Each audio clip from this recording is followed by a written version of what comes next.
अनि 1961 मा नेपालको, म जन्मनु 1 वर्ष अगाडिको नेपालको पर क्यापिटा इन्कम, यानी नेपाली जनताले वर्षभरि कमाउने पैसो, साला खाला पैसो कति थियो भने जम्मा जम्मे $51 थियो।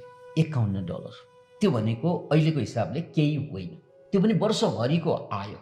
र आजको मितिसम्म आउँदा नेपाली जनताको पर क्यापिटा इन्कम $1510 पुगिसकेको छ।